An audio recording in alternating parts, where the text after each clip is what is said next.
funk, rap, MPB, pagode, sertanejo, forró, axé, rock, brega, piseiro.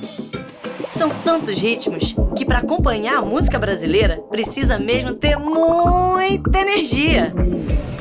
E ninguém melhor que a Petrobras para trazer ainda mais energia pra gente. Petrobras, mais energia pra música brasileira. Petrobras, o Brasil é a nossa energia.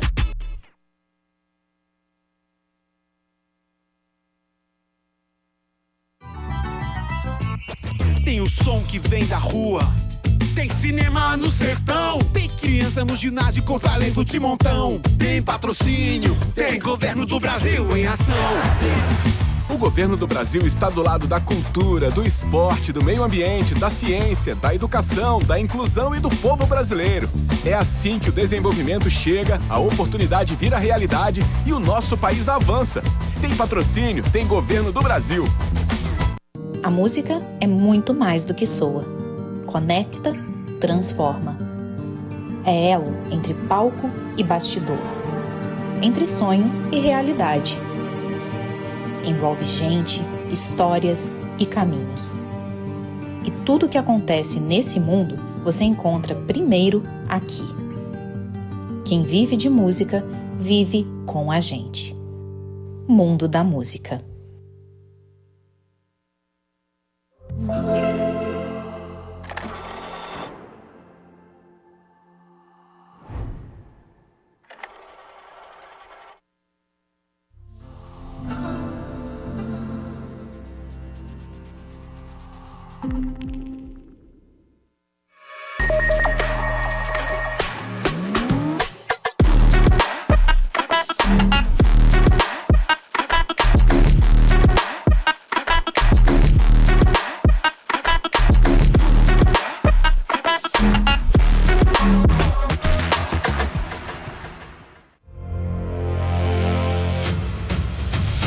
O mundo mudou. A inteligência artificial e a automação estão redefinindo as profissões. Hoje, o nosso diferencial é o que nos torna exclusivamente humanos. Nossa criatividade, imaginação e sensibilidade. Inspirados pela fusão entre arte, ciência e tecnologia de um gênio da humanidade, nós criamos a Da Vinci. Nossa missão é provocar, repensar o aprendizado e impulsionar a criatividade e a inovação. U2C, SP2B. Não construímos apenas eventos, construímos ecossistemas para criar, inovar, empreender e construir futuros melhores. Lugares únicos que fogem do óbvio, unindo experiências ao vivo, comunidade e tecnologia. O século XXI pertence à economia da criatividade e nós nascemos para estimular essa transformação. Da Vinci, Building the Future of Learning Experiences.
This room offers audio translation and live captions provided by Interprefy.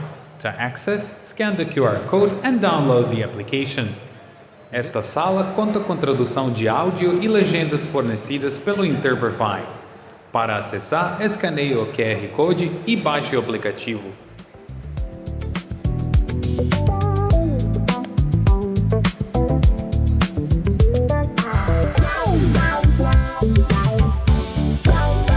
Bom dia! Bom dia! Aí, gente, se quiser chegar um pouco mais pra frente, pra ficar aqui, acompanhar de pertinho, o pessoal gosta aqui de gente próxima. Vou me apresentar. Eu sou Laisa Nayane, eu sou sócia editora-chefe do Mundo da Música. O Mundo da Música é um portal especializado no mercado musical. É a primeira vez que estamos no final de semana no Rio de Si. Esse é o nosso 3º ano aqui no Espaço, né, com essa programação super bacana. E, claro, a gente só está no final de semana porque a gente fez uma parceria super bacana com o pessoal da Backstage Lab. Inclusive, procurem saber sobre o Backstage Lab. É uma iniciativa super bacana, voltada para a profissionalização de, enfim, técnicos, roadies e todo mundo que deseja trabalhar no backstage. Então, é super importante que vocês conheçam. Eles estarão conosco aqui no final de semana. É liderado pela Camila Rebouças, que está aqui, super parceira da gente. E, obviamente, não vou também, né, esticar muito, porque agora quem realmente interessa está para chegar. Vou chamar aqui ao palco Thaís Belchior, que é atriz, apresentadora, também cantora, que eu soube. Então, e vai ser responsável pela moderação. E também o Edu Araújo, que é autor, roteirista, e vai trocar uma super ideia aqui com vocês sobre roteiro e tudo mais. Então, fique à vontade. Prazer. Olá, gente. Bom dia. Obrigada pela presença aqui nessa manhã maravilhosa, desse sabadão, friozinho. Vamos começar, né, Edu? Eu só fiquei curioso porque... Oi, bom dia Festivalha, bom dia Rio de Si, que bom ter vocês. Vocês vieram. Eu e Thaís, a gente estava no carro, a gente veio hoje. Desesperados se ia ter gente aqui ou não. Que o presidente da República está aí, né? A gente está competindo apenas com o Lula, mas está tudo bem. Estamos aqui, isso que importa. E vocês estão aqui para ver a gente. Que felicidade. Talvez porque a fila está muito grande? Talvez, mas tudo bem. A gente aceita mesmo assim a presença de vocês. E aí, Edu? Vocês conhecem o Edu, gente? Hoje eu estou aqui só para a gente falar. Ninguém conhece, Thaís. Tenho certeza que não.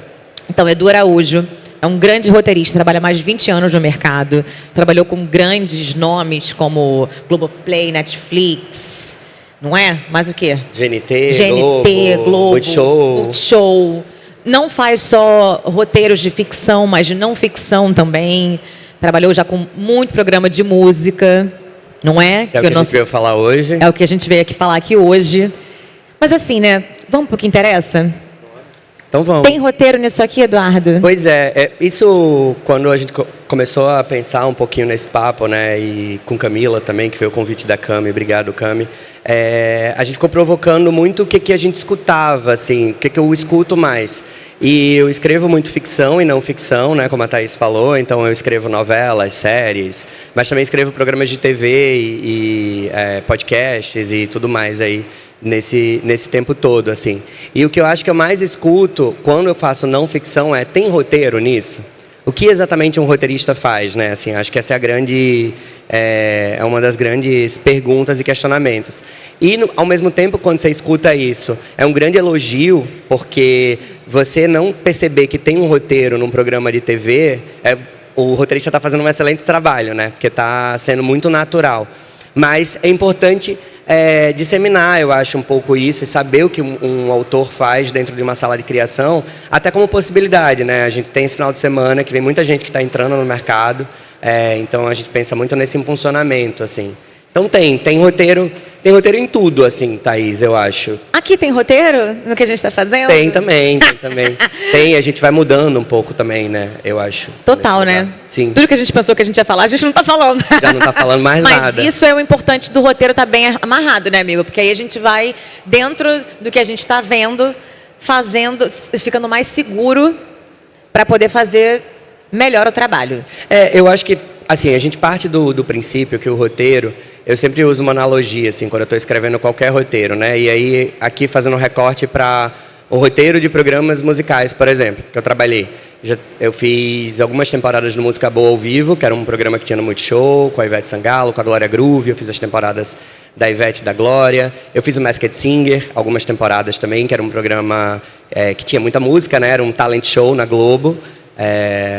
E aí, quando a gente faz esse recorte para os programas musicais...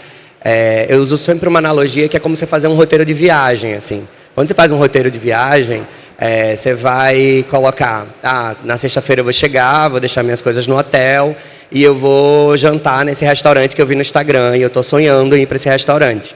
Daí você chega, você coloca suas coisas no hotel e aí você sofreu um golpe do Google, o restaurante não existe mais, você precisa mudar a rota. Então, acho que um roteiro musical é meio como fazer um roteiro de viagem. Você tem um planejamento e não necessariamente aquilo vai acontecer exatamente como está previsto. E aí você precisa se preparar para isso, né? Assim. Então, vamos por partes. Vá. Uma coisa que é importante, que você até me falou, para a gente conhecer as pessoas daqui, né? Sim. Alguém aqui trabalha com roteiro? Trabalha na indústria? Alguém trabalha com roteiro? Levantou a mão. Mara. Oba, bastante Alguém gente. trabalha na indústria da música? Mara. Alguém está aqui por conta do café? Tudo bem levantar a mão também, não tem problema. Alguém estudante? Estudante, ó. Oba, a tem maioria. bastante gente também. E estudam em várias áreas, audiovisual. Mara, legal. Por que você que me ensinou isso, Eduardo? Por que é bom conhecer as pessoas? É um princípio muito básico, assim, né? Quando vocês estavam chegando todos, eu tentei falar com muita gente, não consegui falar com todo mundo, porque sou super curioso como roteirista. Eu acho que as pessoas acham muito que o roteirista é quem escreve, né? E eu acho que o roteirista é quem escuta. É muito diferente, assim. Acho que o meu trabalho é escutar o mundo. É isso. E o roteirista, ele escreve menos do que as pessoas imaginam, ele reescreve muito. O nosso trabalho é de reescrita, né? E aí eu queria ter falado com todo mundo, mas eu falei com algumas pessoas, e isso já muda o jogo. Que eu, por exemplo, eu e a Thaís, a gente fez um roteiro para falar, cara, a gente vai arrasar, amiga, tudo certo, a gente se ama, e vamos nessa. A gente fez um roteiro pensando em profissionais da música. E aí eu lembrei para ela, eu falei, cara, mas no final de semana que a gente vai, é um festival que tem muita gente que está chegando no mercado. Isso já muda completamente. É importante saber para quem que você está falando, né? É um princípio muito básico da comunicação, mas que eu acho que as pessoas estão pecando muito. As pessoas não sabem para quem está falando ali do outro lado, né? E uma coisa que a gente tem falado muito, que está aqui atrás, que é como prender a atenção e criar conexões reais com o público. Uma outra coisa que eu acho que é muito importante, por isso que eu fui falando com vocês, é óbvio que nós somos, principalmente aqui num evento como esse, nós somos um crachá, nós somos uma empresa, nós somos uma profissão. Mas eu acho que para criar conexão, eu quero conhecer para além do crachá, para além da profissão. Por isso que eu falei com algumas pessoas, eu descobri assim, eu trabalho com marketing, isso aqui, mas eu descobri também que foi bailarina, ou é tatuadora. Isso é muito diferente. Então, por exemplo, quando a Thaís me apresentou, ela poderia me apresentar com tudo que ela viu no meu LinkedIn e no meu IMDb. E vocês vão ver que eu fiz o filme da Ingrid Guimarães, o Perrengue Fashion ano passado, eu fiz todos esses programas, eu estava na sala de criação do Angélica ao Vivo, que é um programa que a gente fez ano passado com a Angélica, escrevi para o Porta dos Fundos, isso é tudo muito legal, isso eu tenho orgulho da minha carreira. Mas e se eu falar que eu gosto de carnaval? Vamos embora para Bahia. Aí já cria uma conexão. A gente já criou uma conexão. Eu amo o Carnaval de Salvador e já fui muitas vezes, Camila sabe. E se eu disser, por exemplo, que eu roo unha, já tem uma coisa um pouquinho mais diferente. E se eu for além e disser para vocês que eu perdi o meu pai em 2011, meu pai infartou nos meus braços. Tá diferente? Você pesa o clima. Eu pesei o clima um pouquinho. Mas é diferente. Mas é diferente para vocês do que do começo? É sim ou não? É diferente, né? Por quê? Porque a gente está criando conexão real. Você está conhecendo o meu outro lado. Você começa a humanizar. E eu acho que é isso que eu levo um pouco para o meu trabalho. Assim. Quem trabalha comigo sabe a importância da gente escrever, de alguma forma, acessando o humano do outro lado. Eu tenho muita opção. Eu tenho a opção de escrever para quem vai apresentar aquele programa e tecnicamente ser muito certo, mas eu preciso me conectar genuinamente com essa pessoa, porque em algum lugar, em algum momento, eu vou precisar ser o tom de voz daquela pessoa. Eu vou precisar falar o que ela pensa do mundo quando eu sento para escrever aquele roteiro. E o roteiro ele vem muito antes também, né? Eu acho que tem uma percepção, quando a gente pensa em roteiro, nesse caso de programas, que é muito técnico, né? Você acha que você faz lá a ordem do que o apresentador ou a apresentadora fala no teleprompter. E vai muito antes. É um processo de conceituação. A gente está numa sala de criação. A gente cria exatamente do zero. E muita gente não sabe. Até quem é do nosso mercado mesmo, assim. Não tem um conhecimento do que é uma criação de um roteiro de um programa. Por exemplo, você falou de todos os programas que você já fez, de música. Tem um em específico, que eu vou puxar esse assunto, que eu acho genial, que você fez a transmissão do show da Madonna. E assim, Foi o maior evento, que foi o primeiro grande show de todas essas divas que estão vindo para o Rio de Janeiro. Foi um show mundial com a Madonna. Você assina com a Madonna, não é isso? Exato. Gente, uma salva de palmas para do Araújo. Não, palmas pra Madonna, gente, pelo amor de Deus. Não, pô, assinar com a Madonna é assinar assim, é assinar a vida. E como que é escrever um roteiro para um show que é um ao vivo, que você não tem o menor controle, e para tantas pessoas no mundo que vão assistir isso? Como que cria essas conexões? Como que eu acho um trabalho genial, assim. Conta pra gente um pouco como foi essa experiência, porque foi incrível. As transmissões que eu assisti foram impecáveis. Então, como que é isso, assim? Como que cria essas conexões? Como se comunica com esse público? Porque são muitos públicos também, né? Foi um trabalho muito desafiador, obviamente, né? Foi um convite. Na época eu estava trabalhando muito com o Raoni Carneiro, que era o chefe de música na Globo. O Raoni até essa semana lançou livro aí, um amigo querido do mercado. E aí, na verdade, ele me convidou para fazer a redação final de todas as transmissões. E a gente tinha um baita desafio, assim. Eu gosto de bater papo muito prático, tá, gente? Eu não acho que a gente detém o conhecimento.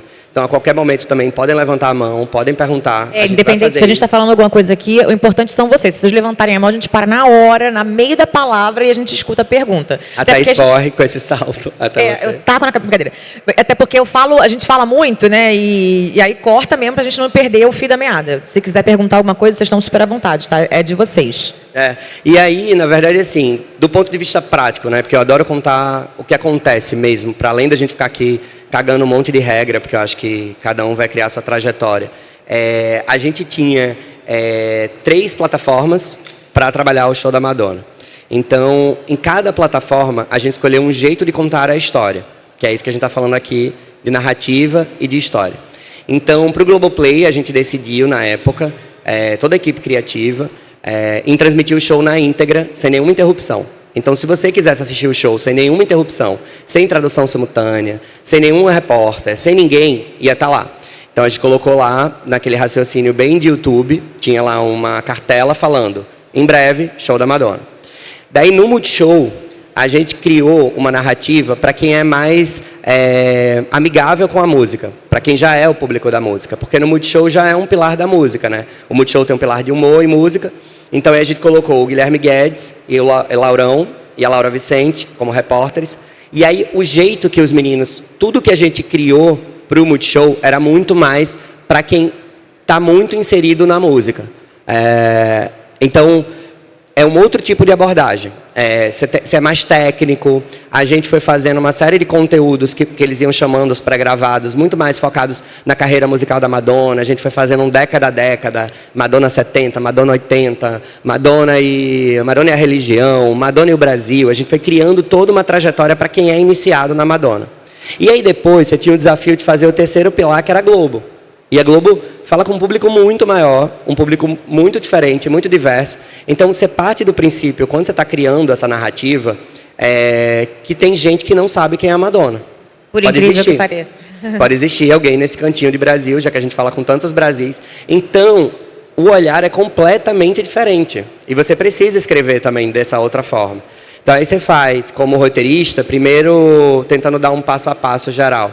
Você conceitua a transmissão. Qual é o conceito que você quer levar para aquela narrativa, conceito macro, que história a gente vai contar, depois a gente desdobra para cada plataforma e a partir disso a gente tem alguns steps. A gente vai tendo algumas reuniões ao longo do tempo, do processo, com os apresentadores, enfim, com toda a equipe. E aí a gente vai fazendo uma pesquisa, tem os pesquisadores, a gente faz uma pesquisa parruda, a gente começa a trocar ideia com os apresentadores, o que cada um pode falar ou não. Não pode falar no sentido assim, para colocar para cada plataforma, né? E aí, depois disso, a gente se prepara para a transmissão, porque também tem esse desafio. Você como autor, que está ali junto, criador, junto com a equipe de criação, você vai para a transmissão com um plano. Pode ter um plano que a Madonna vai entrar no horário, por exemplo, que não foi o caso, ela atrasou bastante. E a gente precisa estar preparado para isso, precisa preparar esse terreno. Então, a gente tinha plano A, plano B, plano C e plano D. E a cada faixa de horário que a gente foi se organizando, a gente já sabia que ela podia se atrasar, porque ela vinha se atrasando na turnê inteira, então no Brasil não seria diferente. Ela tinha feito, acho que 85 shows, e nos 84 shows, ela tinha se atrasado. A gente falou, bom, então é melhor todo mundo se preparar. Aqui não vai ser diferente. No Rio de Janeiro, então, impossível. E aí foi o que aconteceu. E a gente tinha um planejamento para cada faixa de horário. Se a Madonna entra certo, vai acontecer isso. Se a Madonna atrasa 20 minutos, a gente começa a chamar tal coisa e tal coisa. Enfim, a gente foi fazendo esse planejamento. Isso tudo está na mão do roteirista, por incrível que pareça. No final do dia, as pessoas, quando estão assistindo, elas perguntam, mas aí você faz o que o Mion fala? Você escreve o que a Kênia fala? Também, mas isso é a ponta do iceberg. Tem todo esse trabalho anterior, né? E, além disso, você tem que ficar lidando com todas essas frentes, que são normais, né? Que vão acontecendo. Vai chegando o merchandising, aí você tem que escrever os merchandisings, aí você tem que atender uma equipe comercial. É isso que eu ia perguntar. Tem o comercial também que é muito forte nisso, né? Em qualquer programa comercial é muito forte, né? Tem também que a gente precisa entender e atender os patrocínios. Fala. Leva o microfone para ela, tá? Opa, adoro essa hora. Peraí. Fala seu nome. Fala seu nome, sua cidade. Brincadeira. Fala seu nome. Eu sou Fernanda de Salvador. Você é de onde? Hã? Você é de onde? Natal. Tem algum fio condutor que você tem que fazer, óbvio, eu acho, para prender essa atenção enquanto você está fazendo todo o resto da criação, assim, tipo assim, o foco é nesse fio condutor de prender a atenção do espectador que tá assistindo aquele... Tem um jeito, adorei essa pergunta, Fernanda. Tem um jeito muito que eu coloco muito na minha cabeça sempre, é como é que a gente vai chegar no coração do outro lado, assim. Isso é uma coisa que me motiva muito, assim. Então, eu tenho, ao longo desse tempo todo, assim, eu tenho uma coisa de não subjugar o público. Então, eu tento escrever de um jeito que o público não se sinta menor, mas que eu possa atender a maior parte do público, assim, sabe? Então, eu tento sempre, de alguma forma, que a gente possa ser meio conversado, sabe? Um texto meio conversado, não é um texto... Por exemplo, aqui, estava até falando para a Cami, falei, Cami, acho que nos próximos, vamos tirar o palco, porque eu acho que a gente tem que ser uma conversa 1 para 1, sabe? Eu acredito muito na horizontalidade. E eu acho que eu escrevo dessa forma também, sabe? Eu acho que... Sobretudo para apresentadores, eu acho que... E aí é um trabalho muito em conjunto, né? Eu trabalho muito bem com alguns apresentadores, por exemplo, a Kênia Sade. Eu trabalhei muito com a Kênia há muito tempo, a gente se gosta muito e a gente tem uma relação muito forte, assim, muito simbiótica, de como falar com o público. Eu acho que a Kênia, ao mesmo tempo que ela traz uma profundidade no conhecimento, mas ela tem esse jeito de chegar sem ser professoral, por exemplo. Eu acho que isso é um tom que chega. Mas tem alguns artifícios que a gente usa para prender a atenção, assim. Aí tem algumas coisas, assim, ao longo de uma transmissão, para você segurar, eu acho que é muita informação, você tem que estar munido de muita pesquisa, né, que a gente pesquisa para os apresentadores, mas eu acho que como fio condutor, nesse caso, é a emoção. É você se colocar no lugar do público, num caso como esse, né? Nesse caso de uma transmissão que eu estou fazendo um recorte para você. É você representar o público ali, sabe? E eu acho que quanto mais de verdade, eu tento escrever muito de verdade, assim. Eu lembro que quando eu fiquei pensando na abertura do show da Madonna, aí eu fiquei pensando, a gente fica tentando prever qual é a imagem que vai existir, né? Porque a gente ainda não viu essa imagem. E aí eu lembro que teve uma reunião e aí um dos diretores falou, a gente vai começar a transmissão, isso tudo a gente pensa. A gente vai começar a transmissão, plano aéreo, vai vir um drone. Então isso, para o texto dos apresentadores, já tem que pensar, bom, então, minimamente o apresentador vai falar, ou o Mion, ou a Kênia, quem quer que seja naquele dia, boa noite, você está vendo aí o Rio de Janeiro lotado de cima, você já tem que estar guiando, né? Porque televisão é isso, televisão é companhia. Televisão é rádio. O brasileiro se acostumou a ver a televisão como rádio.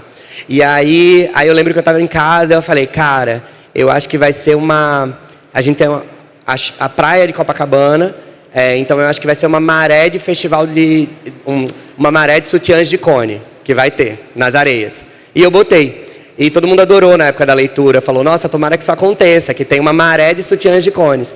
Mas aí quando as pessoas leram isso em reunião, todo mundo sabia que tinha que procurar a maré de sutiãs de cone que eu estava falando.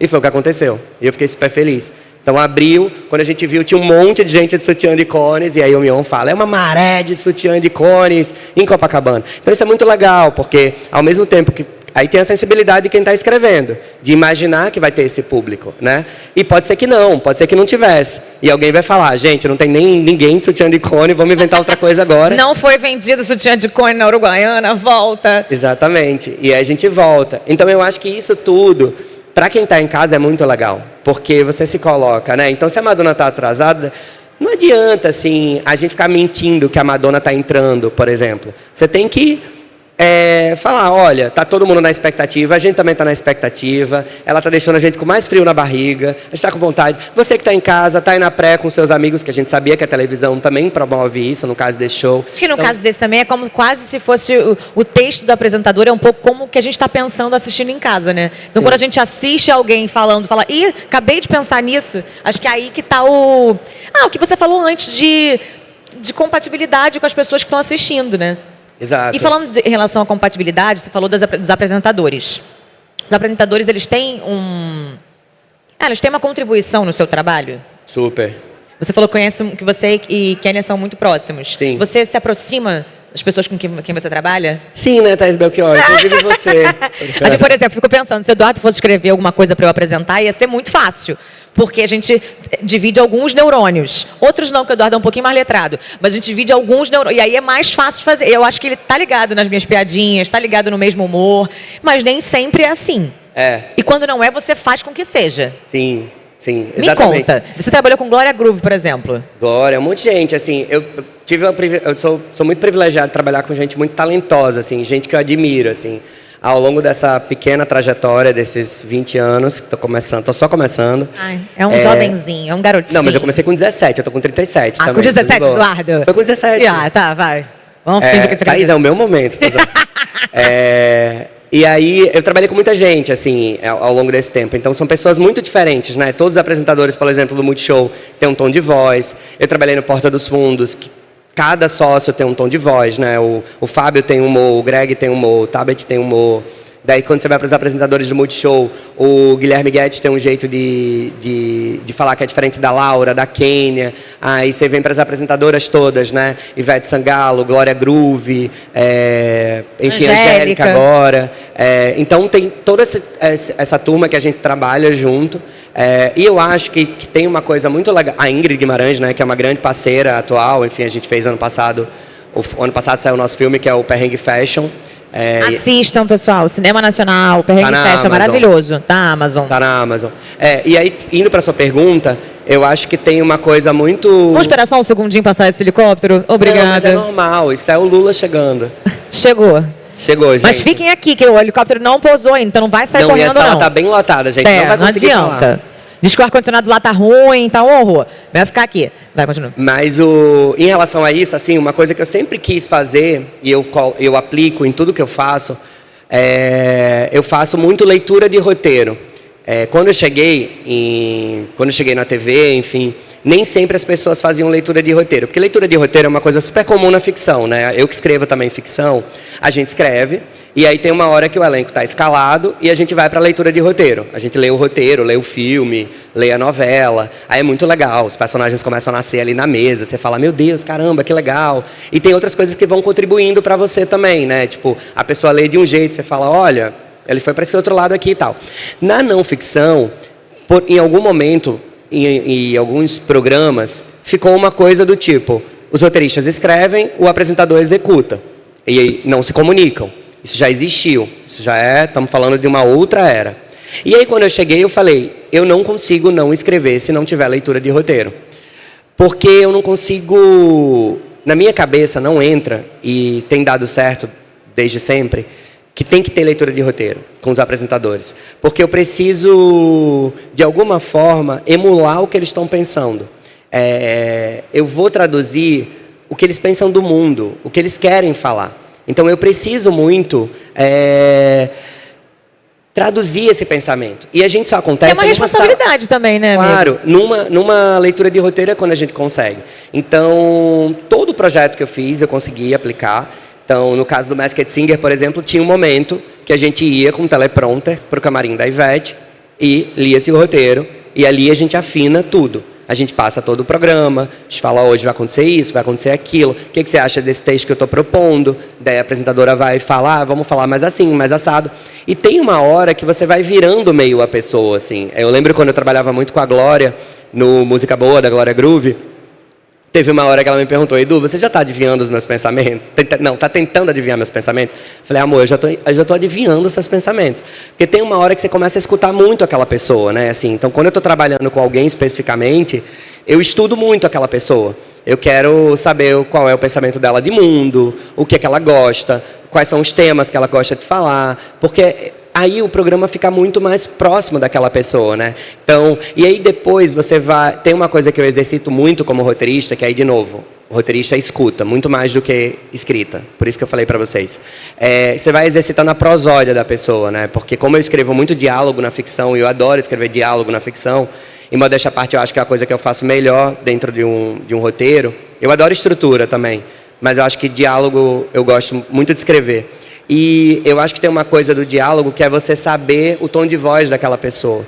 E eu sou uma pessoa também que eu defendo muito o sotaque, né? Não por acaso, porque, né, eu vim de Natal, então é algo que eu acho que sotaque é identidade. Quando alguém fala... Bom, primeiro que eu acho uma barbaridade quem fala em neutralização de sotaque, assim. Vou dar uma pequena militada agora, vocês me perdoem. Mas essa coisa de neutralização do sotaque neutro não existe. Se alguém achar que existe sotaque neutro... É um sotaque, né? Assim, é a gente querendo se enfiar. E quando... Sempre tem uma coisa assim, eu moro no Rio há 15 anos. E aí sempre as pessoas falam, nossa, você não perdeu seu sotaque. Eu sempre respondo, graças a Deus, né? Eu nem sou católico. Mas eu falo, bom, ainda bem, né? Que eu não perdi, porque é quase como pedir para tirar minha barba, assim, sabe? Mas voltando. E esse lance de cada artista tem um tom de voz, convivendo com a Glória, por exemplo, você vai pegando... Eu queria muito contar para vocês o quanto o nosso trabalho é minucioso e é um trabalho muito de lapidação, assim, só para vocês terem noção. Eu percebi que a Glória, para respirar, ela sempre Música Boa começava com 4 músicas, né? A estrutura do programa era 4 músicas, abria com 4 músicas, ou 3 músicas, que eram os 3 convidados que iam chegando nos palcos. E aí já tinha que ser música, uou, era a música mais famosa que você tinha. Por quê? Aí, indo para a sua pergunta, Fernanda, é quando a gente retém o público. Para reter a audiência tem que ser a música mais porrada, mais popular e tal.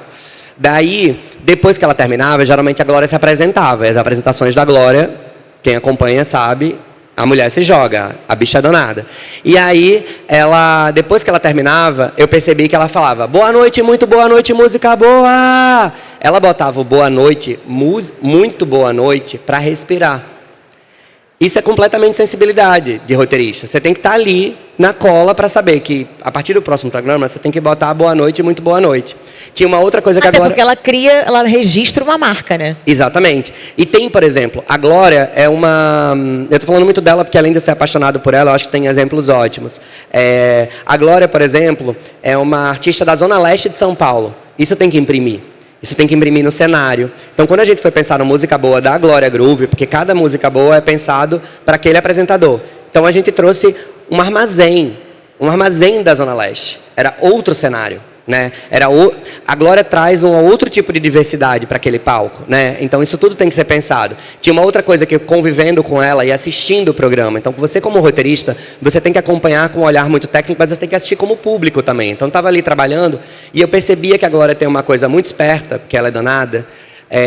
Quando ela queria também checar o TP, sem parecer que está olhando o teleprompter, ela contava uma coisa e fala, e hoje a gente vai ter muita gente por aqui, hoje tem Pablo Vittar, hoje tem Ludmilla, gata, gostou? Ela tinha um gata, ela falava o gata com o público, porque era a hora que ela checava o TP.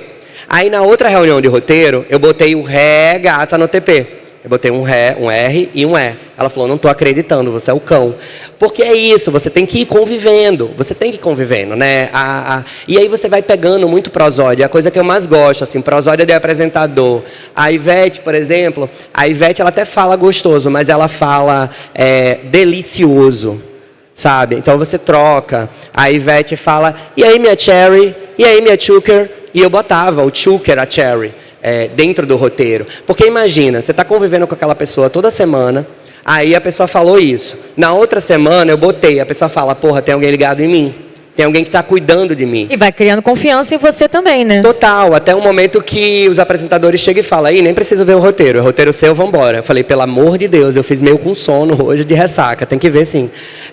Então acho que tem um pouco isso, assim, sabe? De você ir trabalhando com... Bom, enfim, eu sou apaixonado por roteiro, gente. Vocês deixarem, eu vou ficar falando horrores. Tá, então vamos puxar pra... Mas será que ninguém tem pergunta? Porque já tem meia hora que tem meia hora já. Nossa Ninguém senhora. tem nenhuma pergunta, Alguém gente. tem alguma pergunta, além da Fernanda, nossa melhor plateia do momento? Brincadeira, vocês são todos Caraca, são ótimos. lotou, gente. Gente, eu tô bem lotou. emocionado. A gente não flopou, cara. Cara, yes. que alegria. Chupa Lula. Vem, Vambora, ali, galera. vai. Alguém tem Ali. alguma... Aonde? Levanta Ih, a ó, mão. agora você tem uma pessoa que leva o microfone. Ai, a gente tem uma assistente de palco.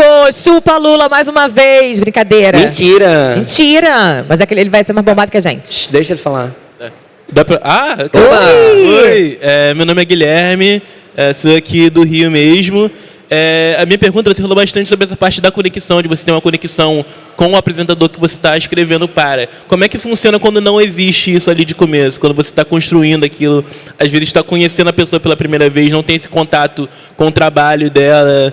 Você acha que torna a coisa mais difícil? Como é que você faz para construir essa ponte ali, para você entrar no tom da pessoa mesmo? Como você faz isso? Muito legal. Desculpa, só seu nome que eu não... Seu nome... Guilherme, obrigado pela pergunta. E volto para uma coisa que eu falei lá no começo, quando eu dei os meus exemplos, que eu fui falando que eu gostava de carnaval, roer unha, que meu pai infartou nos meus braços. Eu acho que é a humanidade, assim, e isso não está no LinkedIn, assim. Isso você não vai achar em currículo, não vai achar em nada, assim. Aí é meu jeito. Quando eu tinha falado para a Thaís, assim, eu adoro receber todo mundo que vem me ouvir. Então, algumas pessoas... Ele queria me colocar de cabeção, assim, de personagem de Eduardo ali, e falando com as pessoas, e pegando as pessoas para elas sentarem aqui. Eu falei, eu acho um pouco demais. Mas se ele pudesse, ele recebia cada um, ia conversar com cada um. A gente ia ter que chegar aqui às 6 da manhã. Mas ele é essa pessoa. E eu, por exemplo, quando eu falei com algumas pessoas, eu gosto de conhecer. E eu acho que é isso que você tem que fazer, quando você está com algum apresentador e alguma apresentadora que você não conhece. Porque, de fato, nem todo mundo se conhece. Não necessariamente você conhece a obra, o trabalho. Às vezes você nem admira o trabalho. A gente precisa ser honesto aqui, está todo mundo honesto. A gente tem que ganhar dinheiro também, e que não é só sobre a humanidade é linda. Não, amor, a gente tem que pagar nossas contas. Agora, Guilherme, vou fazer uma pergunta em cima dessa pergunta. Uma fofoquinha aqui. Já trabalhou com alguma pessoa mala? Que você fala, ai, que saco! Nada. Tive que conhecer, sabe? Já trabalhou com alguém? Que é isso? Como é que cria conexão com a pessoa mala? Isso eu não vou responder nem ferrando. Ah, que isso, Eduardo? Não precisa falar o nome, fala só um negocinho assim. Não, eu falo com você na volta. Não, fala, Eduardo, as pessoas querem saber. Não, imagina. Mas como que cria uma conexão, de repente, com uma pessoa difícil? Uma pessoa difícil. Eu acho que você tem alguns artifícios, assim. Acho que você tem que ir trabalhando ao longo desse tempo. E eu acho que a melhor forma de você mostrar e você conquistar alguém é mostrando o seu trabalho, executando o seu trabalho bem, assim.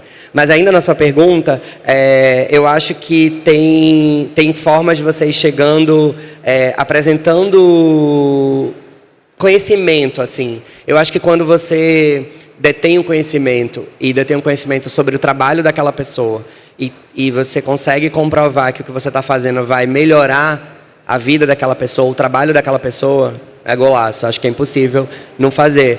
Mas tem um pouco esse estilo que é você ir aos poucos também, sabe? Eu acho que é isso, é o fator humano, que não está no LinkedIn, não está no currículo, ou tem ou não tem. Fernanda tem outra pergunta.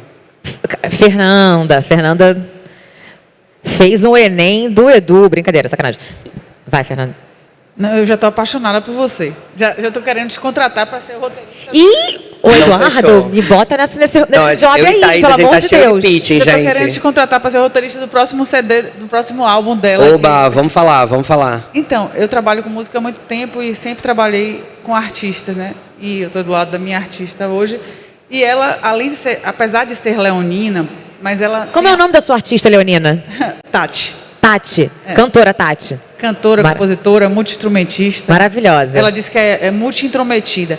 Mas, enfim, eu tenho uma dificuldade grande porque ela é super tímida fora do palco e no palco ela se transforma. Você disse que você não acredita. Ela cai no chão solando uma guitarra. E aí eu fico sempre tentando entender como o prender a atenção fora do palco. Porque a vida da gente não é só no show. A vida de um artista é tudo o que acontece ao redor. Ela tem dificuldade com a rede social, ela tem dificuldade com esse comunicar E eu fico assim, a pessoa que tento criar estratégias para prender a atenção, né? De criar a conexão fora do lugar dela, do lugar que ela mais ama estar. Então, você como roteirista, se estivesse trabalhando com um artista, como um apresentador, no apresentador não daria, mas nesse caso, assim, quais as ferramentas que você usaria para tentar trazer uma coisa que chamasse, né, que criasse conexão dela com o público? Eu acho que tem uma coisa muito legal que você está trazendo, é que nem todo mundo, a gente está numa era também, e aí a gente abre para um outro debate que eu acho que todo mundo foi passando por aqui hoje ao longo desses dias, né? Eu vim alguns dias também, que é todo mundo precisa falar tudo, todo mundo precisa fazer do mesmo jeito. Todo mundo tem que performar alguma coisa. E fazer no mesmo formato também, né? Assim, eu acho que isso é uma coisa que a gente tem que pensar. Então, nesse caso que você está trazendo, se chegasse na minha mesa de criação isso, e com as nossas equipes de criação, eu acho que a primeira coisa é a autenticidade, assim, é a gente usar a melhor forma, o que a Tati tem de melhor, e talvez contar as histórias de outro jeito. Se ela é tímida, eu não vou colocar uma câmera na cara dela. Acho que deve ser um pavor para ela fazer isso, ligar a câmera, contar a rotina dela. Então falar, Tati, aproveita que você está aqui, levanta, dá uma palhinha. Não Ninguém ia ser vai fazer isso. Não ia fazer isso, não ia expor desse lugar. Mas eu, por exemplo, contaria a história de outro jeito. Não, com certeza. Mas tem um lugar também, desculpa, amigo, te interromper, tem um lugar também, que todo mundo vai se identificar com um artista fora da persona no palco, porque é isso, a gente não é 100% nada. Mas eu acho que tem um lugar de identificação com o artista, que tem muitos artistas e muitas pessoas que na vida não performam o que performam na carreira. E aí, quando você entende que existem essas pessoas tão bem, comunicar com verdade isso, gente, eu não gosto de falar na rede social, isso na rede social, não gosto de falar aqui, não sou boa nisso. Quando você admite isso para as pessoas, aquelas pessoas que não performam também vão se identificar. E aí, acho que entra o lance do humano. Você fala, cara, essa pessoa é de verdade. Então eu tenho vontade de assistir, de ver mesmo a dificuldade dela. Acho que dificuldade é um negócio que todo mundo tem. Acho que o melhor lugar de identificação é quando você fala sobre o que você tem dificuldade. Porque cagar regra, todo mundo caga. E aí eu acho que também existem outros artifícios para a gente pensar, assim. É que eu acho que a gente está numa era que está todo mundo falando muito, né? A gente está vivendo a era dos podcasts, todo mundo quer falar, todo mundo, enfim, né? O Rio to See é isso, é um evento que todo mundo fala, tem falas em qualquer horário, enfim, é isso. E aí, às vezes, a gente pode contar histórias de outro jeito também. Então, por exemplo, para a Tati, a gente pode usar um monte de imagem de arquivo e um áudio dela. Ela não aparece, mas ela pode ter um áudio super sensível por trás, narrando aquilo. E aquilo vai chegar no coração das pessoas muito mais, porque também a gente está saturado um pouco, e aí vamos falar a verdade, da gente abrir o nosso feed e ter sempre uma pessoa falando alguma coisa, sempre uma cara, um troço. Então, talvez seja uma forma diferente. Aí a pessoa vai ver, imagina, você está 10 pessoas falando, oi gente, eu descobri agora não sei o quê, oi gente, eu tenho um curso não sei o quê, oi gente, aí vem um vídeo super legal, que não aparece o rosto dela, já tem um áudio.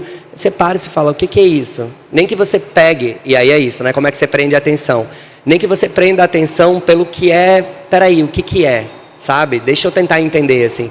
E aí, indo para isso que você está trazendo, hoje em dia, quando a gente escreve, enfim, os programas e tudo, aí tem uma outra coisa também. Já que a gente está num palco de música, eu imagino que as pessoas tenham interesse também. Qual é o desafio de escrever um programa que tem repertório, por exemplo, né? O Música Boa tem 36 músicas, nesse caso. Eu acho que a gente tem que sempre escrever, quando tem programa musical, a gente escrever como se fosse um show. E o show, ele tem um gráfico, né? O show, ele não é o tempo inteiro só música para cima, até porque você não ia aguentar. Então, um programa também, ele é escrito como se fosse um gráfico mesmo. Então, ele tem muita música animada no começo, aí depois a gente vê para uma parte um pouquinho mais emocional, dá uma baixada de... E não é uma baixada... troca de roupa, a gente vai no banheiro rapidinho, tem que pensar nisso tudo, né? Exatamente, isso no caso de show, né? Mas pensando como programa também, você baixa uma energia, um tom emocional, daí... dá uma respirada um pouquinho, volta, vai para outra temperatura. E claro, assim, aqui eu estou falando muito do lado de roteiro, de concepção, mas tudo ajuda a criar essa história, né? Quando você escreve para o audiovisual, você faz um texto que tem que atender a todo mundo. Então, o figurino ajuda a contar a história, a luz ajuda a contar uma história, tem o nosso amigo iluminador que vai falar logo daqui a pouco, e essa luz é muito importante para nos ajudar a contar a história. Enfim, tem um cenário, tem os outros convidados, e a própria música, o próprio repertório, ele conta uma história. Né, assim, trazendo um exemplo de uma artista que eu amo e sou profundamente apaixonado, que é a Maria Bethânia. Todo show da Bethânia é um excelente roteiro. A Bethânia é dramaturgia pura, né? Assim, a escola dela foi dramaturgia, ela vem da dramaturgia, então ela tem a coisa do primeiro ato, do segundo ato. O diretor que trouxe isso para ela foi o Fauzi Arap, lá atrás, quando ela conheceu ele. E desde então a Bethânia tem um trabalho que é sempre primeiro ato, segundo ato, tem as músicas e tem os textos, os poemas que costuram aquilo. E se você assiste o show da Bethânia como se fosse um filme, você entende completamente. Tiveram shows que eu falei, tá, ela passou por toda a etapa de um relacionamento. Um casal se conhecendo, o casal se apaixonando, o casal sendo traído, o casal separando, o casal voltando, o casal brigando de novo. Se você entende isso, assim, então isso é roteiro também, né? Assim, e aí a gente volta para aquela pergunta, acho que tem roteiro em tudo, né? Tem roteiro em tudo. O ideal é que tenha, né? Tem dentro também, para o artista, também tem roteiro em tudo que se faz, assim. Tem roteiro no como pensar para o artista se posicionar, tem roteiro em tudo. E a gente, obviamente, conversa muito, mas antes da gente vir aqui fazer essa palestra, a gente também pensou no que a gente queria falar, no que era importante o Edu falar sobre o trabalho dele e está aberto ao acaso, que eu acho que é o maior presente dos roteiros, que é o que vem de vocês, que é o que vem do que a gente não programa, não é? É porque as pessoas têm um pensamento um pouco equivocado de que o roteiro vai engessar. Também tem isso, eu já escutei muita coisa, né? A nossa profissão está sendo demonizada, né? Todo mundo sabe, não sei se está todo mundo por dentro, a gente está perdendo emprego para a inteligência artificial, e a gente pode falar também um pouquinho sobre isso, mas as pessoas falam assim, eu amo quando as pessoas falam assim, mas eu não queria muito um roteiro muito engessado. E eu acho que o roteiro ele não engessa. O roteiro ele não engessa, assim. Na verdade, quando você faz um roteiro, você organiza o pensamento para que você possa improvisar, inclusive. Porque quando você sabe tudo, então, quando eu me preparei para vir hoje aqui, eu coloquei tudo que eu adoraria falar com vocês, assim. Eu falei, eu posso falar isso, acho que é legal. E aí eu vou muito... Eu sou meio que um DJ, assim, eu me sinto André Marques. Eu chego aqui e eu vou sentindo a pista. Então fui recebendo. Aí eu lembrei, festivalha, tem muito estudante, talvez não precise falar disso agora. Acho que isso aqui é um assunto para falar mais com a galera do mercado. Ou, não, então essa história pode ser legal. Essa história todo mundo adora saber, sabe? Tem uma história que eu não contei, por exemplo, mas eu conto no final da Madonna, eu juro. Fala, você queria falar. Cadê minha assistente? Tem uma pergunta, gente, tá bom. Vamos, temos 17 minutos. Vamos, que a gente tem 17 minutos, tem um cronômetro aqui na tela. Tem outro aqui também, tá bom. Oi, bom dia. Bom dia. Meu nome é Aline Marielle, eu sou produtora executiva de shows e eventos e cenógrafa. Eu tenho uma pergunta, assim, partindo da premissa que as pessoas, quando vão para a TV e tal, elas têm todo um roteiro que elas acompanham ali. Então, assim, até que ponto a espontaneidade ela pode ser planejada dentro do roteiro? Assim, como funciona isso? Eu acho que essa pergunta é muito legal, porque o ano passado a gente estava na sala de criação junto com a Angélica e outros roteiristas, outros autores, a Marilis Pereira Jorge, o Carlyle e a Daniela Glazer, que é a diretora do programa. A gente criou junto ali com uma sala de criação o programa. E o programa, quando você fala isso da espontaneidade, as pessoas se perguntam muito, né? Assim, nossa, deve ser muito... Eu fico muito curioso para saber o que você exatamente faz, porque é um jantar entre amigos ao vivo. E eu acho que quando você escreve o roteiro, você prevê muita coisa.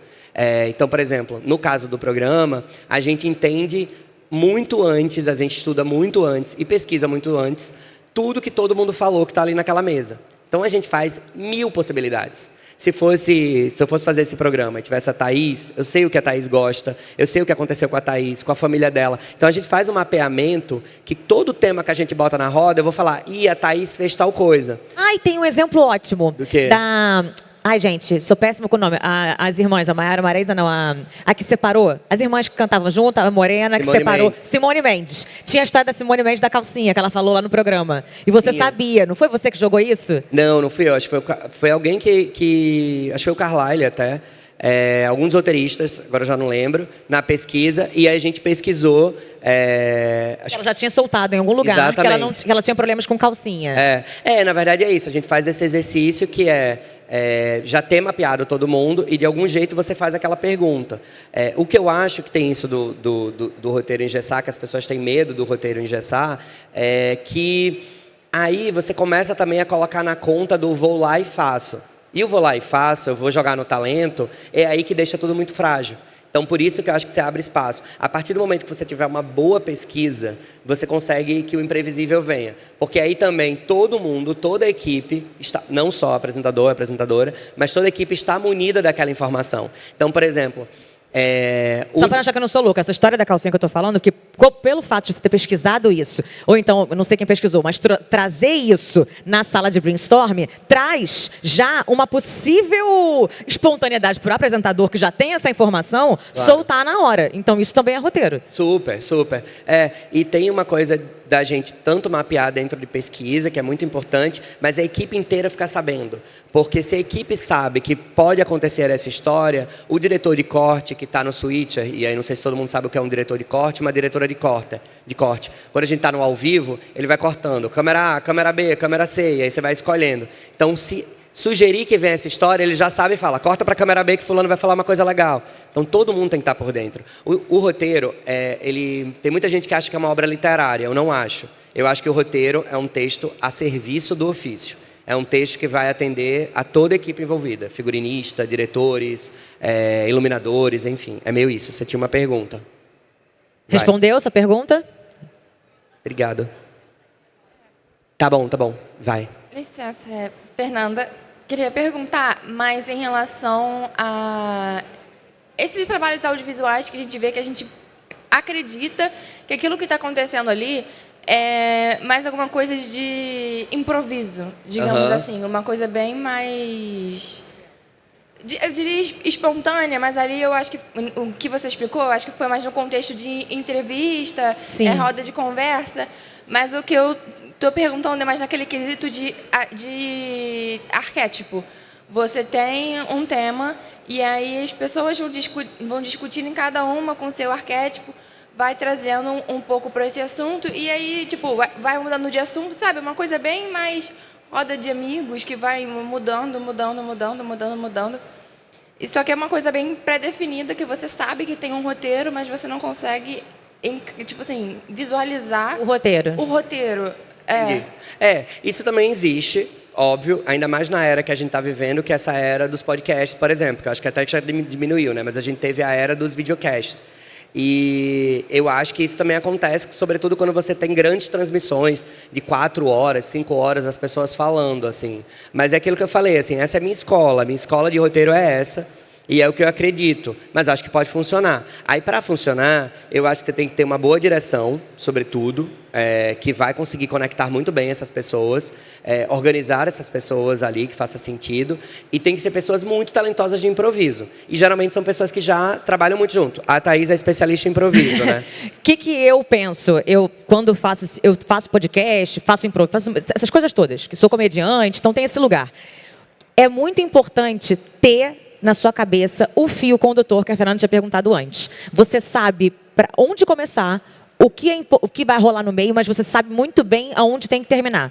E a nossa cabeça vira quase uma cabeça de... É muito maluco, tá? Mas é uma cabeça quase... Você vai pensando quase como um diretor também. Às vezes eu estou fazendo um podcast, por exemplo, eu sei que o que você acabou de me falar vai dar um ótimo corte pro Instagram. E aquilo vai bombar e vai viralizar. Você me falou um negócio, bum, bomba. Eu vou falar, mas peraí, volta aqui. O que você falou aquela hora mesmo? Eu vou te conduzir a dizer aquilo ali. Mas ao mesmo tempo, eu também sei que eu tenho um horário. A gente sabe tudo o que está acontecendo. Então, é um trabalho difícil, mas é pelo menos o que eu faço. Eu tento fazer uma linha de condução de história. Pelo menos do meu início e do meu fim. O meu meio vai desgringolar, vai sair para não sei aonde, eu não sei. Mas você está falando às vezes um negócio, eu falo, meu Deus, como é que eu vou voltar que eu tenho que terminar? Eu tenho que terminar com essa frase. Eu sei que eu tenho que terminar com o texto do Edu aqui agora. Eu estou aqui o tempo inteiro pensando nisso. Então, é um pouco isso, sabe? Pelo menos a dica que eu daria era um pouco essa. Pensar sempre como começar e como você vai terminar. Aí, o que você vai fazer mesmo? Se você vai rebolar, se você vai cantar, se você vai tocar guitarra, aí é contigo. Agora, termina naquele combinado, sabe? Mais ou menos aí por aí. Não teria resposta melhor. A Thaís é uma baita atriz. Aliás, faz seu serviço logo, amiga. Não, meu serviço é daqui a 1 hora eu estou indo pro Teatro Riachuelo, estou com o musical Espelho Mágico, 60 anos da TV Globo. É uma aula de roteiro, porque contar 60 anos da Globo em um musical de 2 horas e 40, hoje eu faço 2 sessões, tá, minha gente? Ou seja, é isso, ainda acordei, você estou aqui. Mas vamos embora. Então, quem estão todos convidados, estão até o fim de julho. Mas é isso aí. Por que eu falei isso agora? Eu nem me lembro. Foi eu que pedi, é serviço, vamos para a veja. próxima pergunta. A gente tem 10 minutos. Vai. Edu, Thiago. Oi, Thiago. Tem ali atrás também, daqui a pouco a gente leva. Mais duas, oba. Vocês Tá bom. são danados, né? Porque a gente fala, pode fazer pergunta. Aí chega no 10 minutos finais, a galera, a gente tá aqui, ó, ficou meia hora. Todo mundo baixadinho. Vai. Fala. Trazendo pra gente da televisão. Pode falar só mais um pouquinho. Trazendo pra gente da televisão, né? Existe uma linha bem tênue do roteiro e do diretor. Né? Eu quero saber como é que você faz para colocar a sua identidade, porque nem sempre o que a gente pensa é o que o diretor está pensando e o que o diretor quer mostrar. Até onde você vai para colocar a tua identidade no roteiro? Quando você fala a gente que é da televisão, qual é a sua televisão? Eu faço reality na TV Globo. Você faz reality? Musical e reality. Ué, essa é da legal. equipe do... De quem? Do Sortino, do o Escortino... Não, o Escortino tá na música, né? Na música agora. Tá na música. Nossa, eu esqueci agora do nome dele. O Carlos, que tá fazendo chefe de alto nível. Chefe de alto nível, também tô. Você tá fazendo? Tô. Ai, que legal, que legal. Tem uma galera muito legal. Babi Lafetá, todo mundo lá. Sim. Adoro a Babi. Ela tá por aí. Tá? Oba, quero encontrar com ela. Boa. Cara, eu acho, no meu caso, eu sempre tentei colar na galera que era afinada comigo, né? Eu sei que nem sempre isso acontece. Às vezes você para numa equipe que não é tão conectada com o seu pensamento, eles precisam chegar num divisor comum, assim. Eu acho que o desafio, que eu faria sempre, assim, dentro do campo de direção, é, de novo, assim, tentar mostrar que aquilo, tecnicamente, é melhor para todo mundo. Acho que quando você comprova que aquilo vai facilitar o trabalho de todo mundo e que aquilo faz sentido ali dentro, eu acho que o jogo está ganho, assim. E aí é ir se afinando. Eu tento sempre, quando eu estou trabalhando com qualquer diretor, eu trabalho muito hoje com a Daniela Glazer, trabalhei com a Flavinha Lacerda dentro da ficção, eu tento sempre entender também a obra delas. Então, por exemplo, no caso da Daniela Glazer, né? A Dani, imagina... uma das nossas mestras da TV, trabalhou no Esquenta, o Amor e Sexo, Só Programaço. O tipo de televisão que a Dani faz me interessa. Então, eu também corri atrás desse match. Eu falei, opa, tem alguma coisa nessa televisão aqui que eu quero fazer junto. E aí eu forcei essa amizade, hoje em dia a gente é muito amigo, tô brincando. Mas eu fui ali atrás, Então eu também tento ir por quem eu acho que faz uma coisa que é interessante. Porque no fim das contas, assim...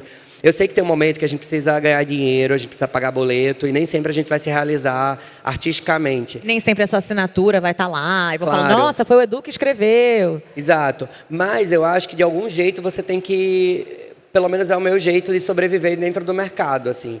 Porque se começa a não fazer tanto sentido para mim, eu já percebi que eu pulo fora, sabe? Então, eu acho que você tem que fazer um pouquinho essa matemática. E se fazer ouvido, né? Eu acho que a melhor forma de você se fazer ouvido e ser lido é mostrando que aquilo é efetivo, que aquilo vai ser maneiro. Mas vamos trocar ideia depois, que a gente está na mesma firma. Adorei. Tinha aqui e depois lá. 6 minutos, hein? Eu juro, tá acabando, gente. Não tá tão sofrido, vai, tá de boa, né? Não, tá todo mundo querendo Tá fazer bom. perguntas, tá ótimo. Boa tarde, me chamo Kaique, eu sou quadrinista independente e sou daqui do Rio de Janeiro. Você tinha falado sobre que o roteirista, a gente escuta mais do que escreve, até para fazer o roteiro mais autêntico, né, de acordo com a pessoa. Só que quando os personagens, por exemplo, de um vídeo, de uma história, são ficcionais, como é que a gente pode descobrir, pesquisar para tornar o tom de voz deles mais realista? Porque tem muito diálogo, assim, que não tem diferença entre a fala de um personagem para o outro, eles não têm uma personalidade. A minha pergunta seria como que a gente pode correr atrás disso para poder criar? Ai, que legal. Eu já adorei saber que você está com essa curiosidade, porque isso só me anima e eu fico muito feliz. Quando Camila me convidou, eu falei, eu quero muito falar nesse dia, que é um dia de formação de mercado. A gente já está há um tempinho no mercado, então esse seu desejo de querer ir atrás disso só me faz acreditar que a gente está formando novos profissionais ainda mais legais, ainda mais conectados. Você está completamente certo. Um personagem tem que falar muito diferente do outro. Não tem coisa pior do que você assistir uma coisa que é linear, que todo mundo fala igual, que todo mundo parece que está pensando igual, e aí você não tem conflito, você simplesmente não tem a dramaturgia acontecendo, né? E hoje tem muitos lugares para você descobrir, assim, como que as pessoas, que aquele meu aquele universo que eu estou escrevendo é muito distante. O ideal é que a gente tenha uma sala de roteiro mais diversa sempre, porque a gente vai ter uma diferença de olhares também, para não ficar caricato, porque nem todo mundo conhece todos os universos, é humanamente impossível. Mas se não for possível ter uma pessoa que, sei lá, eu estou escrevendo um personagem que é rapper, e eu não tenho a menor conexão do rapper porque eu sou uma MP bicha, por exemplo, uma música brasileira. Então, eu estou muito distante do universo do rapper. Se não tiver ninguém na sala de roteiro que seja mais afinado, hoje tem tanta coisa que dá para você ver, tem tanta gente falando em podcast, tem o TikTok, que tem um algoritmo ótimo, acho que o TikTok é um lugar ótimo para pesquisa.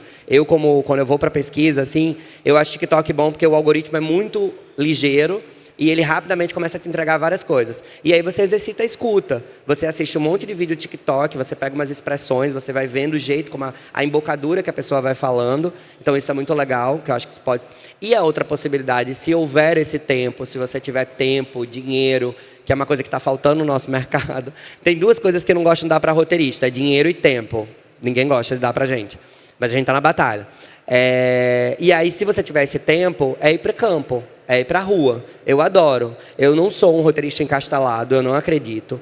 E eu acho que eu faço parte de uma geração também, porque sempre ficou muito naquela energia, o roteirista que escreve em Visconde de Mauá, escondido numa casa, é esquisitíssimo, né? Ou tem sempre essa imagem muito romântica, ou quando a inspiração vier. A inspiração é um boleto que você precisa pagar amanhã, é o seu condomínio. Essa é a minha inspiração. O prazo é o melhor e o pior inimigo do roteirista. E eu acho que o roteirista, ele não desiste, ele não termina um texto nunca, ele desiste do texto, porque tem uma hora que você precisa entregar, porque você tem prazo. Então, eu acho que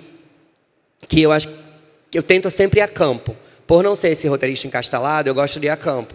Então, eu gosto de ir muito à praia, eu adoro ir para a praia e ficar ouvindo a conversa dos outros, almoçar... Pegar metrô para você deve ser um inferno, né? Porque eu vira e mexe quando eu vejo, eu estou em outra estação. Porque eu estou prestando atenção na conversa que está aqui do meu lado e quando eu vejo, eu perdi minha estação. Para ficar ouvindo. Vamos para a próxima, que a gente tem 3 minutos só. Mas almoçar e jantar comigo é ruim, porque eu fico escutando a mesa. Aí você vai eu vou na feira, eu gosto de saber, converso com os feirantes. É isso, vocês chegaram aqui, eu já fui conversar. E eu sou muito interessado pelas pessoas. Eu adoraria ficar o dia inteiro com vocês perguntando, por que você botou esse casaco colorido? Já tem uma coisa, sabe? Por que você botou essa roupa? Sei lá, eu tenho muita curiosidade pelos outros, sabe? Como é que você chegou? O que você está curioso hoje? O que você está sentindo? Eu acho que é isso que faz uns personagens muito mais profundos, assim. Vai lá. Bom dia a todos. Meu nome é Jéssica, eu trabalho numa agência de comunicação com marketing político. Uau. E a minha pergunta seria para você diretamente, Edu. Você já trabalhou com algum artista ou com pessoas que não têm essa experiência, né? Porque eu sei que apresentador é diferente, um cantor é diferente, mas como é para você construir o roteiro para uma pessoa que não tem essa experiência, né? E tudo bem que você vai ter que, com certeza, estudar o seu personagem. E qual é o momento que você larga o roteiro? Porque, assim... A gente escreve e muitas vezes não sai de acordo com o que a gente pensa, né? Com o que a gente idealiza. Então, para mim, qual é o momento que você larga o roteiro e fala, bom, isso daqui que me entregaram foi o que eu precisava e eu consigo trabalhar com isso? Entendi. Mas quando você fala largar, é tipo entregar o roteiro final? Ou largar de desistir do roteiro? Largar de mão. Não, assim, você construiu o roteiro, a pessoa seguiu, mas não seguiu exatamente daquela maneira. Aí você desapegou disso. Aí você falou, não, tá. é o suficiente aqui, eu consigo trabalhar com isso. Entendi. Eu acho que aí o desafio, quando não está tão amigável, é trazer mostrar de alguma forma todas as ferramentas para essa pessoa, o quanto aquilo vai ser bom para ela. De novo, né? Eu estou voltando muito nessa tecla porque eu acho que é isso. Quando você mostra que, porque eu já me deparei, por exemplo, com algumas pessoas, lá no comecinho da minha carreira também, que falavam assim, mas eu não preciso de roteiro. Eu faço assim, liga a câmera que eu vou resolver. E aí, beleza, aí você também tem que ter a humildade de falar, então vamos fazer dessa forma. A pessoa faz. Ela vai demorar mais tempo, ela se perde nas palavras, ela arrasa, ela brilha, mas vai demorar um pouco mais. Aí você fala, agora eu posso fazer uma sugestão? Vamos, com tudo que eu vi aqui, eu vi que você é ótima, você é ótimo nisso, nisso e nisso. Isso você é ótimo. Você fala super bem com o público, você desenrola isso aqui. Já entendi total você. Agora eu vou organizar isso. E aí você entrega, a pessoa fala, nossa, não vou saber viver sem mais. Mas eu acho que tem que ter um exercício de humildade também. Eu acho que não pode virar uma Game of Thrones, assim, sabe? É o roteirista versus alguém, versus o talento. Acho que não é isso, assim. Eu acho que você tem um trabalho em conjunto, assim. E a melhor forma é você ir mostrando aos poucos, sabe? Com certo respeito. Acho que é isso. Tem 2 perguntas? Ixi, gente. Tem 13 segundos. Você vai estourar um pouquinho? Serei rápida. Vem, você tava doida para perguntar, eu vi. Estava aqui, organizada. Bom dia, gente, Natália Boeri. Sou jornalista, cantora, compositora baiana. E fiquei super curiosa. Eu te conheço, não conheço Jura? não? Eu acho que sim. Eu conheço Carlyle e tô achando você o máximo. Obrigado. Você também, Thaís. Obrigada por ter lembrado de mim aqui do lado. E quem tá do seu lado é Leonardo, não é? Ela é, a gente óbvio, conheço, talentosíssimo, te trabalhamos adoro. juntos no Globo. Hoje eu trabalho na Veja Rio. E a gente tava te comentando... conheço na Veja Rio, Nath, óbvio. Ah, garoto. Mas vai, fala. Hashtag... Seu brinco tá lindo, hein? Obrigada. A gente estava aqui comentando como vocês são maravilhosos. Enfim, quando você estava falando do roteiro do programa de Angélica, da pesquisa e tudo, que eu acho que faz a diferença toda. Eu fiquei curiosa porque eu me lembrei do roteiro de filme. Que o roteiro de filme tem todos os diálogos, tem as descrições das cenas. E no caso de um programa de Angélica, por exemplo, você não consegue prever o que vai rolar de bate-papo, não tem como, né? Como seria um roteiro de um programa de Angélica? Assim, o papel que você entrega a ela é um papel de pesquisa ou você dá uma coisa mais detalhadazinha, tentando Nath, orientar? Muito, eu amo. Depois a gente pode conversar, eu te detalhe aí no off também, que tá cheio de amigo. O Léo é queridaço, adoro o trabalho dele, ele sabe disso. Por incrível que pareça, tá tudo no papel. Tá tudo no papel, as pessoas não imaginam, assim, tá tudo no teleprompter, assim. A maior parte, óbvio, né? Mas tá tudo muito marcado, é muito marcado. E a gente ensaia muito também. Fala, tá sem áudio. Alô? A pergunta da calcinha, por exemplo, vocês tinham previsto? Sim, estava em pesquisa. Mesmo que não viesse o assunto, ela estava em pesquisa. Sabe, em algum momento falou-se. Porque, por exemplo, aí a gente vai desenvolvendo alguns quadros, né? Aí tem o quadro do ranço, por exemplo. Tem um momento do ranço que viraliza. O ranço da Bruna Marquezine viralizou. Isso foi um pensamento dos roteiristas. O que une uma pessoa hoje? Você parar para pensar. Eu lembro a gente falando. O que une as pessoas? Fofoca e ranço. Você quer ser amigo de alguém... Você tem um ranço, os dois. Se você tem aquele ranço compartilhado, você se une. A partir do momento que aquele amigo deixa de ter ranço do que você tem ranço, vocês deixam de ser amigos. Né? Tem uma coisa, tipo, sei lá, eu e Thaís, aí eu falo, cara, tem uma agonia, eu também tenho essa agonia. Se eu chego e falo pra Thaís, cara, eu tô agoniado, ela não. Eu falei, estranho, esquisita, não quero mais. É meio isso. E aí o ranço foi isso. E aí quando a gente vai fazer o ranço, a gente pesquisa possibilidades, porque não é combinado. Né? Porque para deixar o mais natural possível, os convidados entram no programa sem saber o que pode acontecer também. A gente não passa todas as perguntas para eles, assim, é muito reduzido. Galera, infelizmente a gente vai ter que encerrar. Mas foi uma delícia. O arroba do Edu é @Edu Araújo, né? Sim. Mandem perguntas para ele vai amar responder. Tá? As perguntas que não foram feitas. Muito obrigada pela presença. A gente vai encerrar aqui sem mais coisa, porque senão a gente não volta nunca mais no Rio to See. Não, a gente quer voltar e quer reencontrar vocês. A gente tem muita coisa para dizer ainda. Muito boa sorte. Obrigada. Aproveitem o Festivalha, que são 2 dias muito legais, especiais. Obrigado pela presença, a gente ficou super feliz de ver todo mundo. Sigam lá a gente nas redes sociais, o meu é Belchior, Thaís, do Edu Araújo. Mandem as perguntas, o que tiverem dúvida. E a gente se vê por aí, galera. Aproveitem o Festivalha, aproveitem o Rio to See. Muito obrigada.